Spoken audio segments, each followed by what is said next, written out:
up, y'all?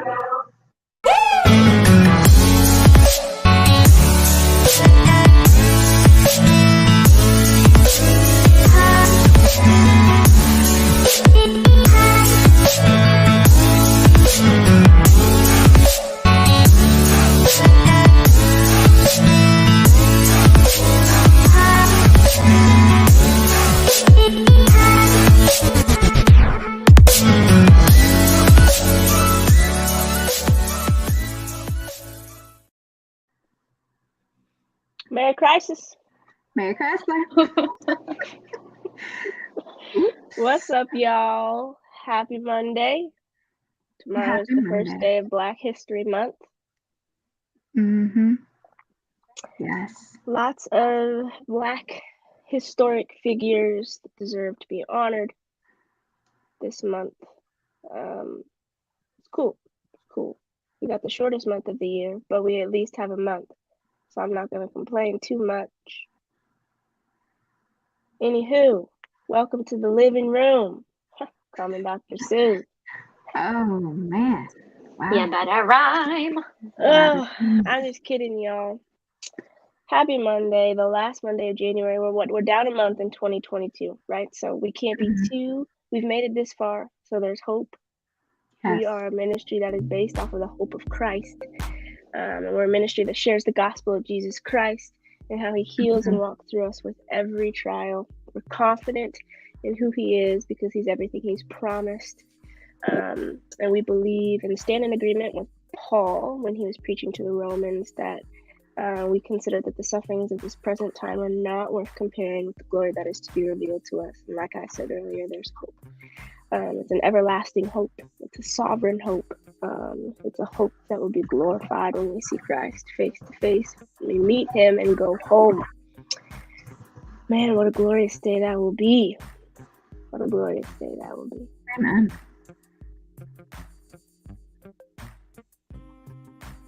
Does anybody else hear that music? I thought it was me at first. We vibing. Anywho, it really distracted me for a second. I started feeling it. Everybody take a minute. Everybody just breathe. This is our Monday Minute. Oh, a Monday Minute. Ooh, you better wiggle.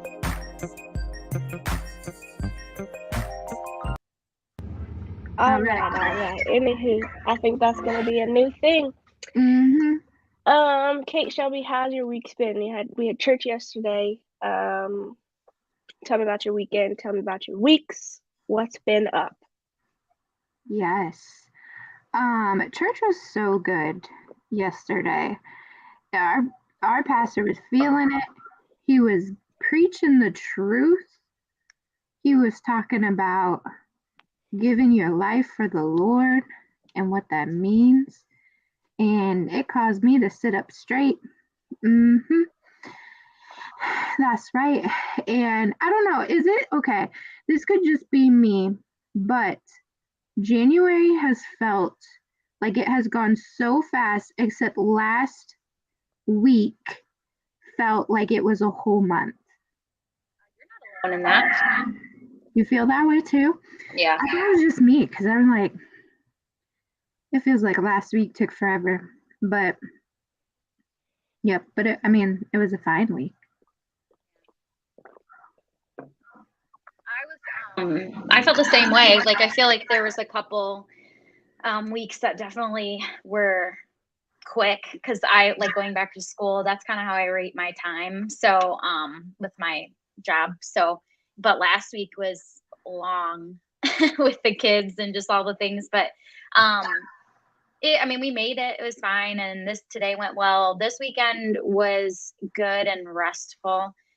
It just wasn't super busy. And then church was awesome too. I just I feel like there's most weekends, it's like things that you just go in, like not know, like you need it to hear. And it just speaks to you directly. Like it was just like that one where I felt like it was just like preaching right towards me in my heart and where I'm at, like at a certain point in my life or like in a season or situation right now. So yeah, it was really awesome. Praise the Lord. Nice. I also had an all right day or week. Yesterday, I had the privilege of giving the call to worship at church, which is huge, a huge responsibility. And I talked about Lamentations 3:19 through 24. And so the basic of that, like most people know 22-ish. But this I call to mind, and I remember that I have hope. The steadfast love of the Lord never ceases. His mercies never come to an end. They are new every morning. That verse basically is what I talked about.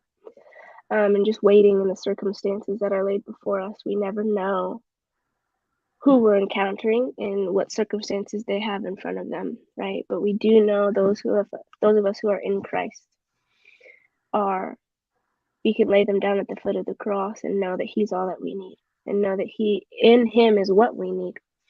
And so I was honored to do that, and just the time that it spent prepping for that it was an honor. And then our pastor was on fire and talking about what it looks like to lay your life down to the Lord. And do you obey man, or do you obey God, and what that looks like, and just being present in that and what that looks like, and how to navigate that. And I think something that like struck me was our scars are meant to show Christ and what that looks like, and His redeeming love. And I was texting a friend during the sermon, and I just said these simple words. We bid the marks of Jesus, and what it looks like to bid the marks of Jesus, and kind of running with that lately. But anyways, speaking of that, I believe that would be a song lyric for me. Well, it already is. But anywho, this is a nice little segue into Mario's comment. We're still raising funds for my album. We have not pre-recorded this segment, but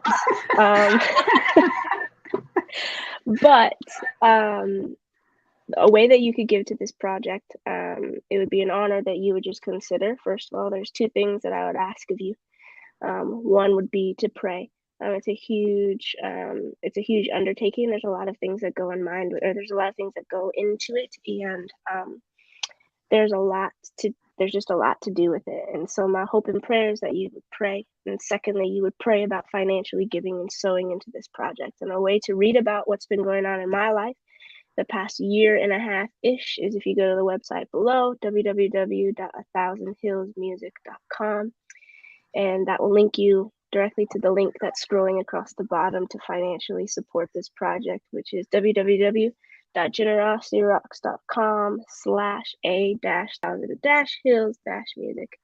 And so again, it would be a complete honor for you to give to this project. It means a lot to my heart.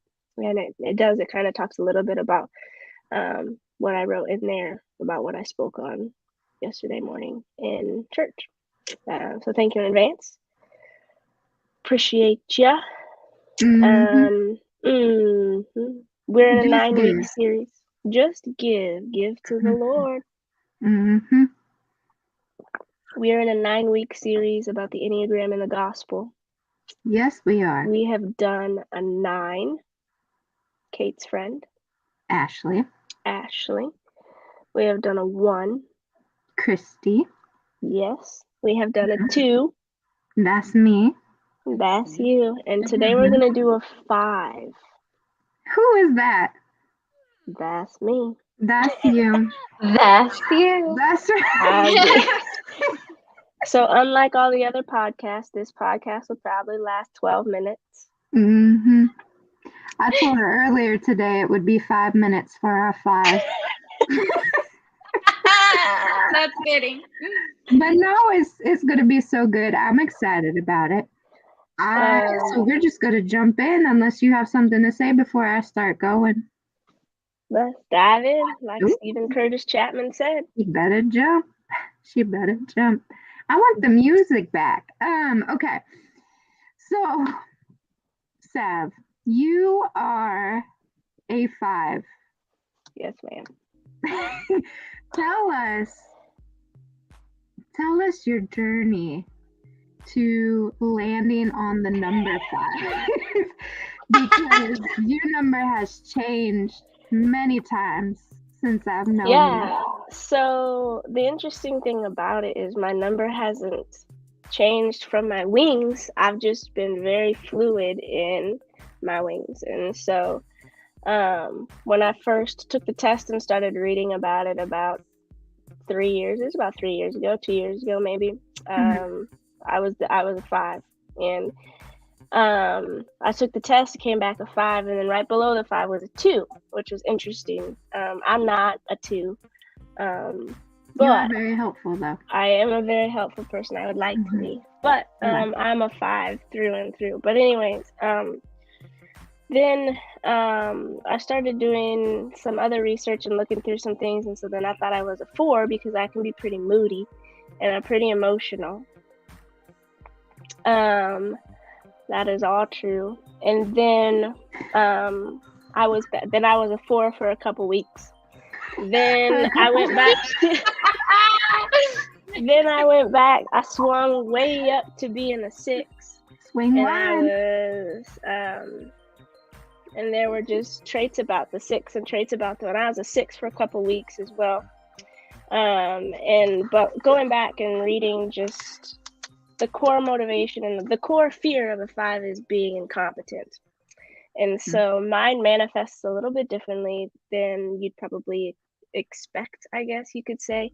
Or the word incompetent to me manifests in a different way than you would probably think incompetency does. But when I read that and kind of dug into some things about my past and my history and just my life, it was very evident to me that I was a 5. And doing some research and doing some praying and all of that, I am a 5 through and through. I am just very fluid in my wings. So there are days where I pick up on multiple like parts of a 6 and a 4, but I still reside in a 5. So yeah, it's been quite a journey. Yes, I remember that for sure. It was just like, oh yes, that is you. And then like reading about the other number, oh yes, that is you. It was interesting to like watch that process. Sorry to interrupt. Oh no, go ahead. I think it's interesting too because since I'm a 3, the fact that we have a wing in common, or like when I thought you were 4, we thought you were 4 for a while. Like I was like, okay, because I felt like you were like you'd go to a 3. And I'm like, oh, okay. Like I'm like, we're in this together. Yeah. And then I was like, right. Okay, because we had that wing together. But yeah. Anyway. So good. So like, I don't know exactly how I want to ask this question. Why do you think, or do you have any thoughts about, like the reasoning of you being so fluid or your wings being so strong? Like, have you thought about that? I haven't thought about it much, but I think a lot of it stems from, like, I'm a very creative human being, and so 4s are known to be creative. And emotional and sensitive, and that is me. I'm a very emotional, which surprises people, sensitive person. I have a very tender heart. I just portray a hard shell. In my 6, I think I'm very fluid in my 6 due to fear of abandonment from my adoption. And so I have become a very loyal person, and so I eat, breathe, and sleep loyalty. It's huge for me to give, and I expect it back, which is not fair to a lot of people. But I think part of that falls into that category, and I value people's opinion, and I value people's input. My intellectual rebellion sometimes doesn't necessarily always follow through on people's opinion, but I do appreciate people's input in just my life and what that looks like. That's good. Sorry, I just thought of one. Can What? I ask? I just said I just thought of a question. Can I ask? I'm sorry. Go for it, man. No, you're fine. Have you seen your like Enneagram number, like the things that you've learned from it, impact your like music? Yeah, I've never asked you that before. I don't know. That face was amazing. for sure. I think a prime example would be 5s tend to be to the point, short and sweet. They're few with words, but they tend to use big words, and they speak in poetry a lot. And so if anybody has read or heard any of my songs, sometimes you're kind of like, what the heck do you mean by I don't have a song to sing when you're writing a song that you're singing? Like, that doesn't make any sense. You know what I mean?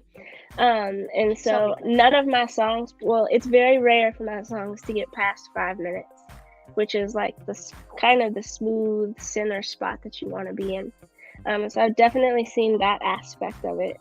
The creative, obviously that 4, but not much of my 6 in there, but definitely I see it in those ways for sure. That's good. Yes.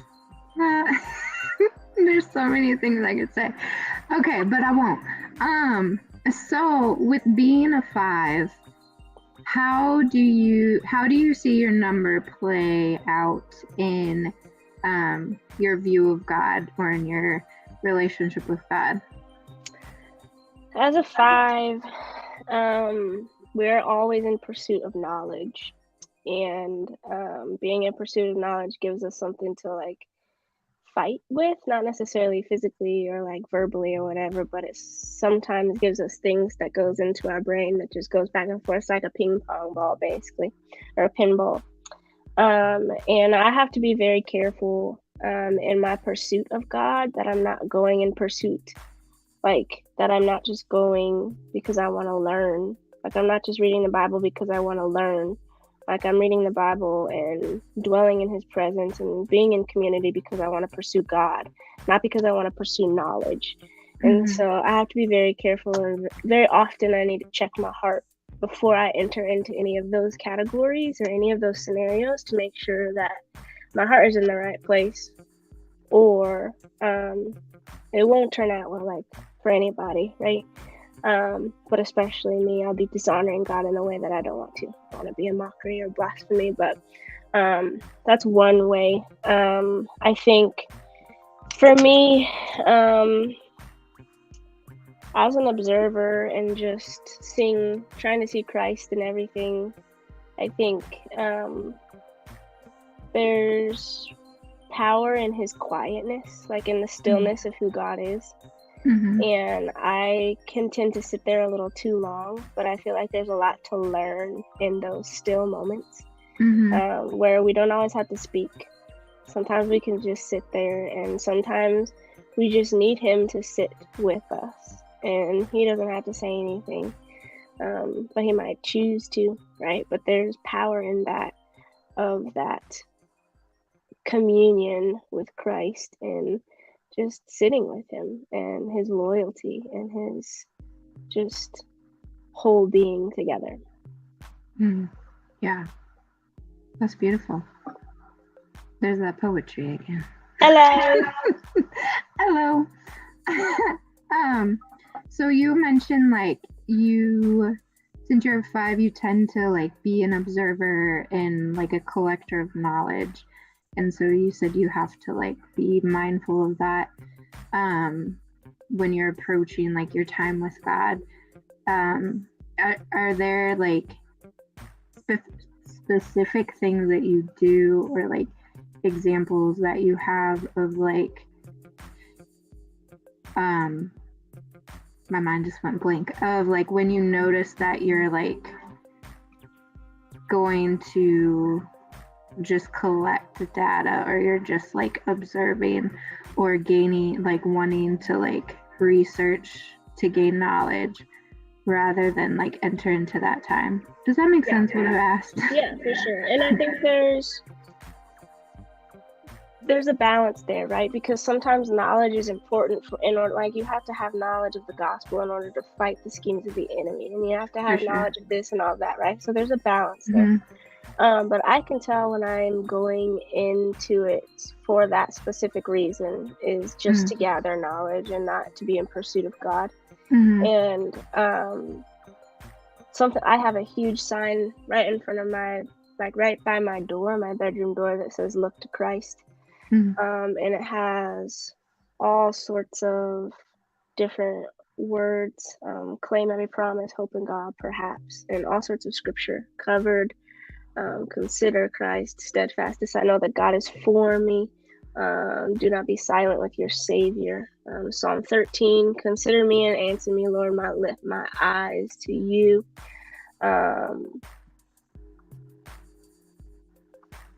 One of the things that I like to say to myself is to set my gaze on the only one worthy of my affections. And the only one who's worthy of my affections is Christ alone. And so that every time I leave, and when I'm doing my Bible study or whatever, it's where I can see it's right. When I look up, it's the first thing I see. When I wake up, it's the first thing I see. When I leave, it's the last thing I see. So trying to saturate myself, my mind, my thoughts, my ever being with stuff like that. And my screensaver is a reminder of the word that I chose to make sure that I'm doing the groundwork that is necessary in order for me to build that solid foundation. I have a drum head that was gifted to me on the other side of my wall, that has it's one of the coolest things I've ever seen. I'm just gonna get it real quick, but it has all of my song lyrics on it.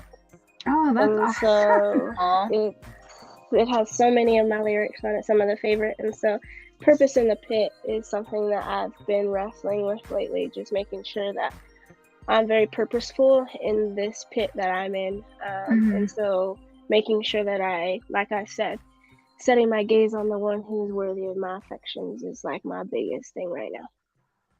That's awesome. This is pretty cool. Man, I haven't seen that before.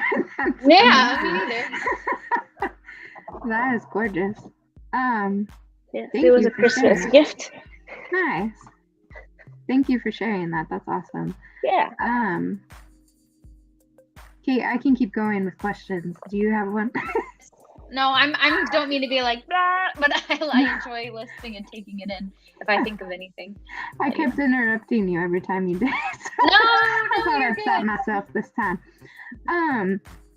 So being a 5 with the Enneagram, there's so many like stereotypes of each number. So is there a stereotype that you are like, oh yes, 100%, that's me, and then like a common stereotype that you're like, that doesn't really apply to me? I think something that 5, like one of the stereotypes is like they are like your walking Google or your walking Siri or whatever. And I don't know, I feel like you guys can attest to this, but I feel like I am sometimes a walking Google. Yep. And I love research. Like I love to do research. I just love to learn about random facts, and just randomly say, there was a period of time in my life where I think I said, did you know, at least 5 times a day. Just say it's gonna be a did you know? Like Did you know that? And I've caught myself a few times recently, but there are moments where I'm like, did you know? And I'm like, oh, here I go. But I think another one of the things that is true to a 5 is, and this is probably one of the worst things, Mario, of being a 5 is you could be talking to them one day and then all of a sudden they just like disappear. And nobody hears from them, and they think like everybody thinks the worst possible scenario. And then you finally hear from them and they're like, dude, where have you been? Are you all right? And 9 times out of 10 my response is, yeah, I'm fine. And they're like, where have you been? You're like, I was like, bro, I was just doing my thing. Like I was creating, I was thinking, I was writing, whatever. And so we're not the best communicators of that. And that's definitely a growth moment and a growing thing that needs work, right? We all need work. I think one of the greatest things about being a 5 is we're like right in the middle of the pendulum. And so I feel like we are looked to a lot for advice and knowledge.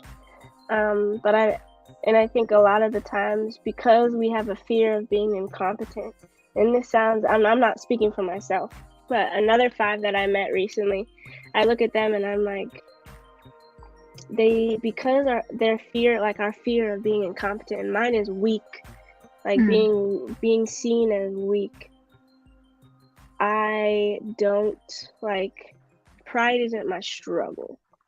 Like, that wouldn't be something that I struggle with. I have many other struggles, but because I'm always fearful of, like, being weak, I, like, need pride. Like, I need confidence to boost me, to be like, no, you can do this. Otherwise, no, I can't. And so I look at other 5s, and it's the same way. I think one of the best things about it is, like, we look to our friends and we look to our people. Most importantly, we look to God to give us the strength to get through whatever we're going through. Because otherwise we wouldn't. We would just become complacent couch potatoes. Complacent couch potatoes.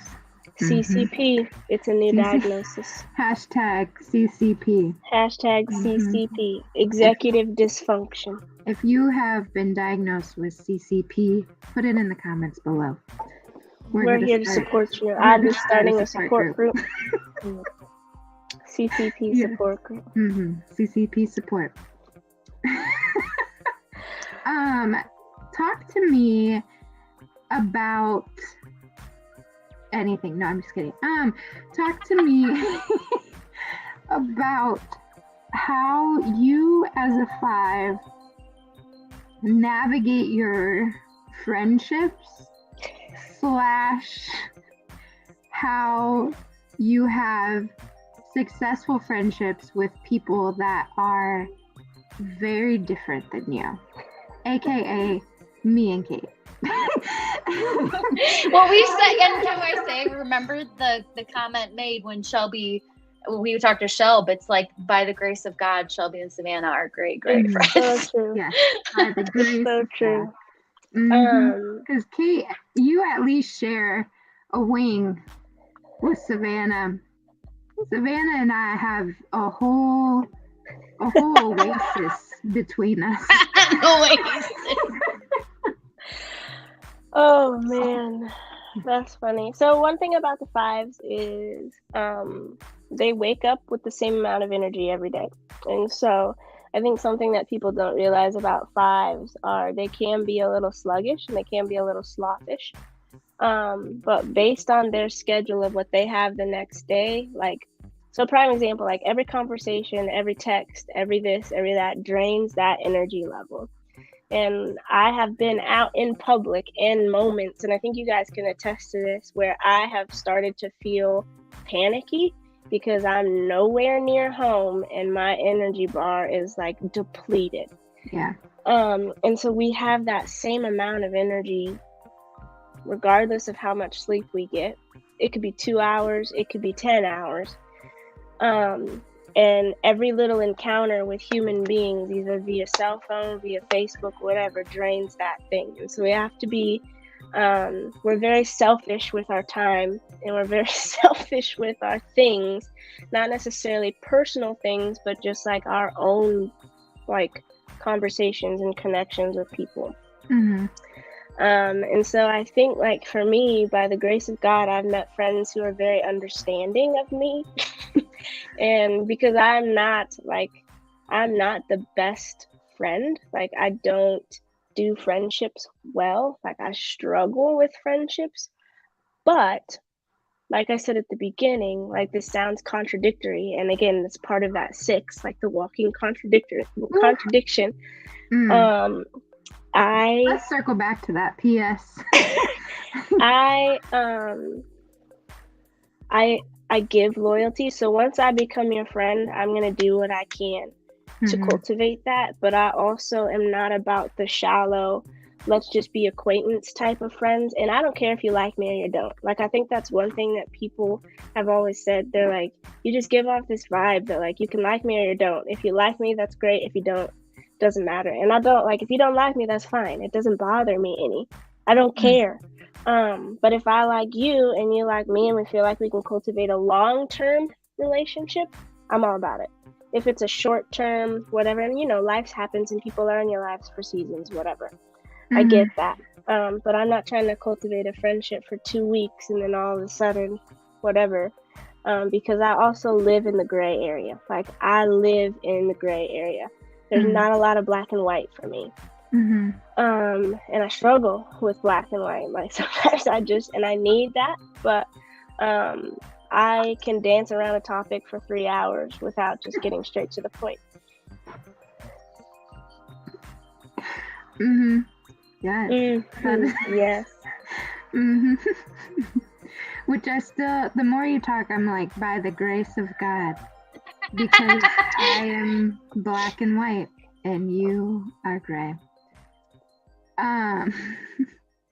You mentioned something though about contradictions, which just from being your friend, I have experienced, and it's always like, it's never the same ones. Sometimes it is, but usually it's different, and then they're like completely opposing contradictions.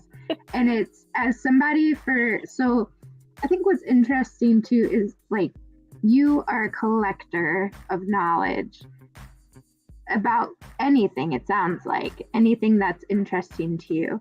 I'm a collector of things about my people, because that for me is how then I can use to like show them love.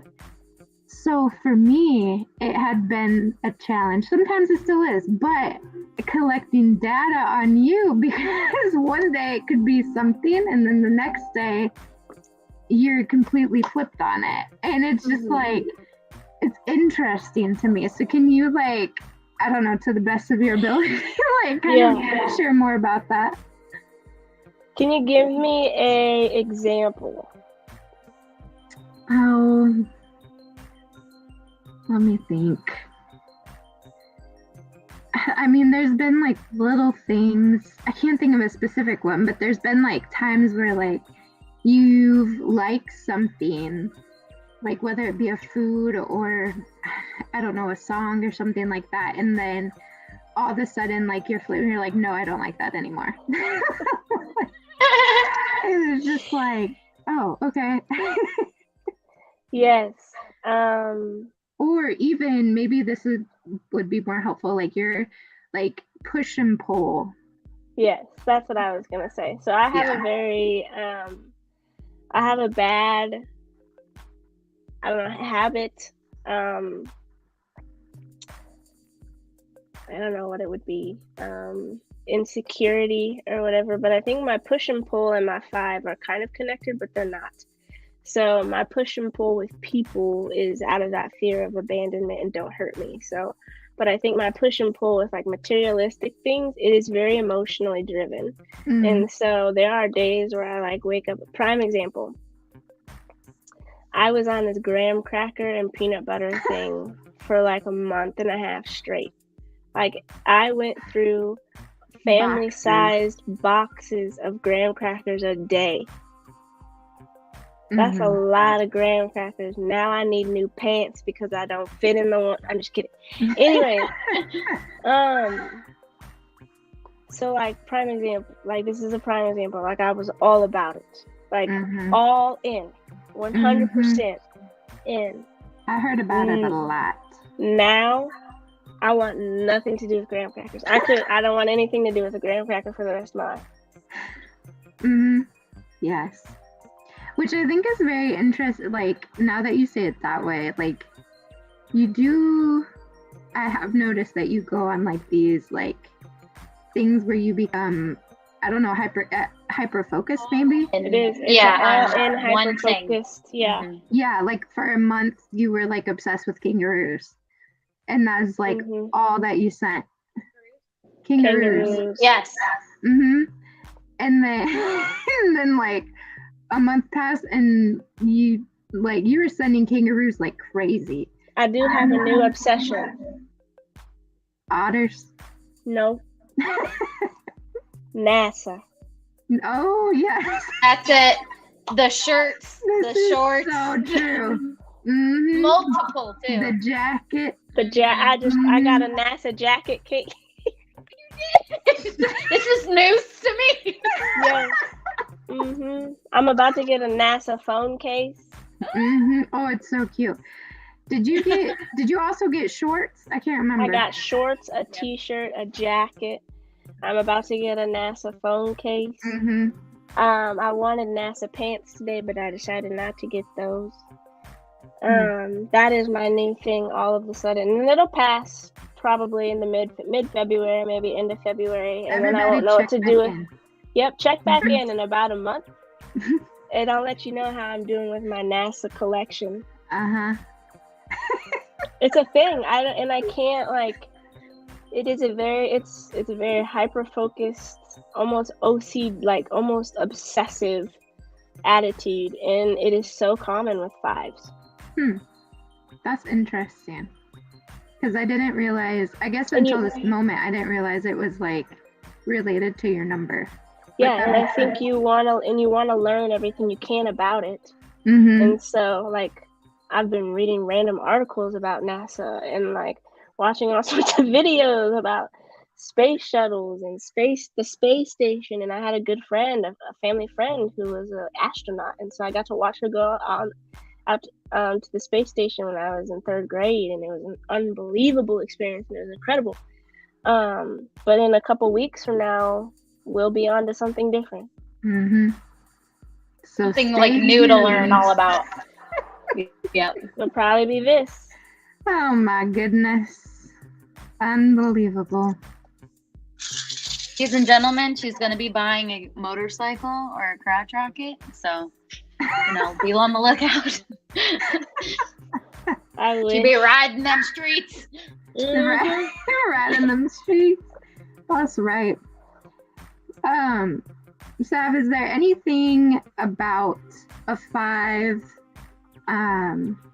or a 5 with your strong wings that we haven't covered yet that you think would be beneficial for either other 5s to hear or people that aren't 5s? Yeah, I think people who aren't 5s, people ask me this question all the time, like, how are you feeling? And I don't know. I can tell you what I'm thinking, and that'll tell you how I'm feeling. But and it's not that I don't know how to name my emotions. We are so caught up in our heads. Like, we are the middle of the head triad, and all we do is think constantly in the shower, before we go to bed, when we wake up. When I'm thinking of 900 things right now as I'm talking about this thing, which makes people think that I'm not present, but I totally am. Like, my mind just never stops. It never stops going. And so I think, like, if you can reword your question when you're caring for a 5 or whatever, like 5s, you're not alone when you don't know how to answer how you're feeling. Like, I'm with you. More along the lines of, like, what are you thinking? And then get to the heart of the situation, and you'll be able to figure out how you're feeling. And I think, like, what do you think about that type of thing? So if you share a struggle or whatever, instead of saying, how do you feel about that? Maybe ask, what do you think about that? And see how the conversation goes from there. Might be able to love the 5s a little better that way than saying how you feel and then get frustrated when they don't know. Because they really don't know. They're not trying to be difficult. Yeah. That's good. That's helpful. Yeah. I was going to say that's helpful with us feeling triad. Right, and so it's tricky because I'm a 5 and I feel deeply. Like, I feel so deep and I'm so sensitive. But it's not I feel like I'm always feeling things, but I feel like my brain is just gonna explode all the time, and I don't know how to, like, communicate between here. Like, there's a lack of, like, I don't know. I'm a Yeah. conundrum. A complicated human being. But we love you. Oh, we love you. But we you love you. me. Mm-hmm. You said earlier, and I just want to clarify that you weren't good at friendships, and I don't want to negate that or invalidate your statement. But from my experience, and I'm sure Kate can attest to this as well, your two friends here think that you do friendship extremely well. Thank you kindly. Mm-hmm. Merry Crisis. I kind of like it's definitely a testament to about exactly what you said with your loyalty piece. Like you're like one of the most loyal people I've ever met in my life. Mhm. Like, and the fact too that you're very honest about like how your time is, you know, and your energy and how much you have each day, like allotted, kind of, because that's just how you function. And so the fact that like when you have these close friendships or these people that are important, like to you, you take that energy that you have, that like limited supply, and you do pour into those friendships too. Like the fact that you do that, it's just, thank you. Yeah. Thank you for the kind words. You love us well, Gum. You love us well. Thank you kindly. Thank you for sharing. That was Yes. like super fascinating. I Yes. feel like I went, We've been chatting for a minute. I know. Look at that. Look at us go. Look at us go. That's awesome. I don't have any more questions for you. All right, no more questions. But I appreciate you sharing. Yes, of course. We've got Zach Gillis coming on as a 4. Yes, we do. We've got Kate as a 3 and Jack Cindy Rose as a 3. We have some 8s. We're looking for 7s and 6s. All 7s and 6s. All 7s and 6s. Report. As a reminder, if you need prayer, type #prayer in the comments. We would love the opportunity to pray with you. Like, subscribe, and share our Facebook, YouTube, Instagram, all the things. We're on all the podcast platforms. If you need anything from us, you want to go back and watch, let us and just like it, share it, watch it. Tell us about what your favorite thoughts were. Twist it, flick it. Da-na-na-na-na. If you're curious about the Enneagram, go to www.enneagramgift.com, take a test, and then comment what you are. We would love to hear what you are and just link you to the episode that you are related to, or talk you through what that looks like. Well, I'm not by any means saying that we're professionals, not even close, but we would love the opportunity just to walk alongside you. We've been doing the podcast for almost a year. We still haven't had the opportunity to give out a Bible. I would love the opportunity to give out a Bible. So if you need a Bible, type #Bible. If you need prayer, type #prayer. If you need support, type CCP support. #CCP. #CCP. Anywho, y'all, thank you for asking your questions. Thank you for caring for me. We love you, Living Room family, and we will see you next week. Don't forget to look to Jesus and seek him above all things, because